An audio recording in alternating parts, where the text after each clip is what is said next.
बहनों के दो दो पुत्र थे, यानी सुखिया के दो पुत्र और दुखिया के दो पुत्र। जब जितिया का व्रत आया तो हमेशा की तरह दोनों बहनों ने जितिया का व्रत रखा। उस दिन दुखिया सुखिया के घर काम करने गई। व्रत के दिन दुखिया ने सुखिया के घर चावल को फटका और साफ किया। उससे जो खुर्दी निकली उसने अपने पास रख ली मेरे और घर साफ ऐसे चावल पूजा को होता है, दुखिया आप को लोग दे के दिया। घर कैसे होता है फिर पूजा? उसने आप लोग साफ बताइए। चुना, पत्तियों को डंठल से अलग किया। यहाँ पर भी बढ़िया वाला साग उसने सुखिया के लिए रख दिया और जो बची हुई डंठल थी उसने अपने लिए रख ली। और अब दुखिया सुखिया के घर खाना बनाकर अपने घर चावल की खुर्दी और साग का डंठल लेकर आ गई और इसी चावल की खुर्दी और साग के डंठल से खाना बनाकर उसने अपने बच्चों को खिला दिया और खुद भी खाया। इसके बाद दुखिया सोने चली गई। आधी रात हो गई और बूढ़ी औरत आई और उसके घर का दरवाजा खटखटाने लगी। तो दुखिया ने पूछा, कौन है? आप कौन हो? तब उस बूढ़ी औरत ने बोला, बेटा मैं हूँ। दुखिया ने उठकर दरवाजा खोला और कहा, माँ आपको क्या चाहिए? आप इतनी रात यहाँ किसके लिए आई हैं? तब बूढ़ी औरत ने कहा, बेटी मुझे बहुत भूख लगी है, कुछ खाने को दे दो। दुखिया ने उस बूढ़ी औरत को घर के अंदर ले लिया और कहा, हम लोग बहुत ही गरीब हैं। आज मैंने खुर्दी का चावल और साग का डंठल बनाया है, क्या आप उसे खाओगी? तो बुढ़िया ने कहा, हाँ क्यों नहीं खाऊंगी, मुझे भूख लगी है, मैं वही खा लूंगी। दुखिया उस बूढ़ी औरत को खाने को दे देती है। बूढ़ी औरत खाना खाने के बाद कहती है, मुझे अच्छे से कुछ दिखाई नहीं देता, ऐसे में इतनी रात के अंधेरे में मैं अपने घर कैसे जाऊंगी? दुखाले नहीं है, इसलिए आप उधर कोने में ही कर लो। तो वो बूढ़ी औरत पूछती है, बेटी भड़बड़ करूं या छड़छड़ करूं? दुखिया नींद में थी तो नींद में ही उसने कहा, भड़बड़ कर दो, मैं सुबह साफ कर दूंगी। इसके थोड़ी देर बाद बूढ़ी औरत कहती है, बेटी मैं अपने हाथ कहाँ साफ करूं? इस पर दुखिया कहती है, आप मेरे सर पर अपने हाथ को साफ कर लीजिए। सुबह होने पर दुखिया जब उठती है तो उसे यह सब एक सपने जैसा लगता है।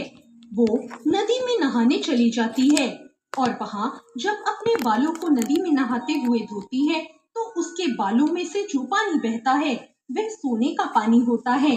आसपास की सारी महिलाएं यह देखकर आश्चर्यचकित हो जाती हैं और दुखिया से कहती हैं, क्या बात है, तुम्हारे बालों से तो सोने का पानी गिर रहा है। उन सभी की बातें सुनकर रात की बात उसे याद आती है और वो दौड़कर अपने घर की ओर भागती है और यह सोचकर कि उसका घर तो बूढ़ी औरत के पैखाने से उसे अपनी बहन पर बहुत गुस्सा आता है। सुखिया गुस्सा होकर अपनी बहन दुखिया को बुलाती है और कहती है, तुमने मुझे झूठ कहा था, मेरा पूरा घर गंदा करवा दिया। तुमने क्या कहा था, भड़ या छड़? तो सुखिया ने बताया, मैंने तो छड़ बोला था। ये सुनकर दुखिया बोली, तुमने यहीं पर गलती कर दी, तुम्हारे पास तो सब कुछ था, किसी भी चीज की कोई कमी नहीं थी, फिर भी तुमने लालच किया। तुम्हारे घर स्वयं जीमूत वाहन भेस बदल कर आए, किंतु फिर भी तुमने उन्हें अच्छा खाना नहीं परोसा। मेरे पास तो कुछ नहीं था, इसलिए मैंने उन्हें खुर्दी का चावल और साग का डंठल दिया था, लेकिन अपने घर आए भगवान का तुमने अपमान किया। तुम्हारे पास सब कुछ होने पर भी तुमने लालच किया, इसलिए तुम्हारे साथ बुरा हुआ। तो ये थी सुखिया और दुखिया की जीवित पुत्रिका की कथा। चलिए सुनते हैं अब गंधर्वों के राजकुमार का। अरे मेरी अमीर बहू, इतना दहेज लाने की क्या जरूरत थी? और छोटी बहू नहीं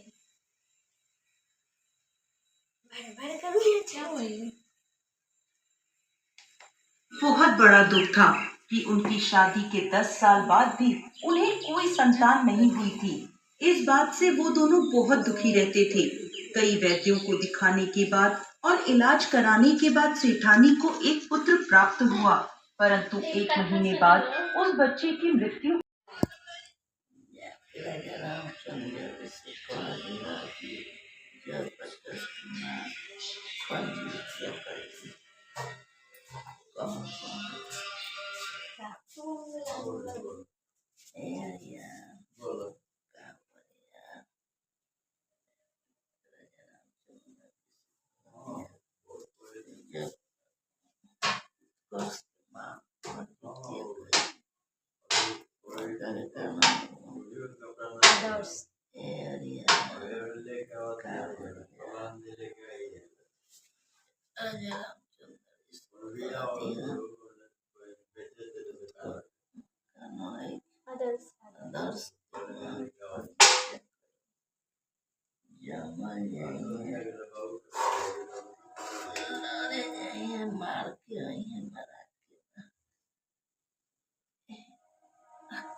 वो बंद रख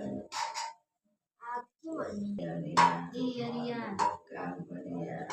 जाके कह दिए राजा रामचंद्र से कि उत्कर्ष के मम्मी जीती अब कर जीती अब ये अरिया जाके कह दिया आदर्श के राजा रामचंद्र की आदर्श के मम्मी जीती अब मार के आई है मराठी में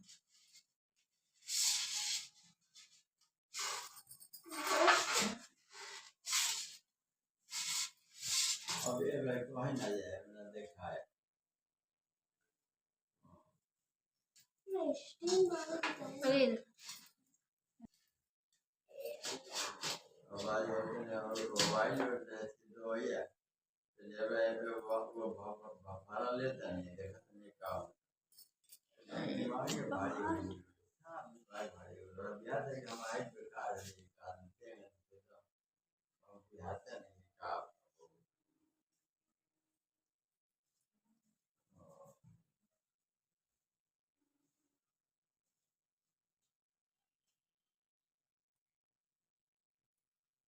जितना बेटा रहता है उतना इसमें गांठ बनाता है हम लोग के यहाँ हम लोग के मतलब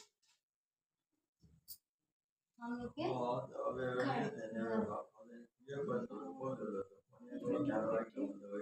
जितना बेटा बेटी रहता है उतना लक्ष्य गांठ बनाता है। उठाओ बोलो उनकी आने की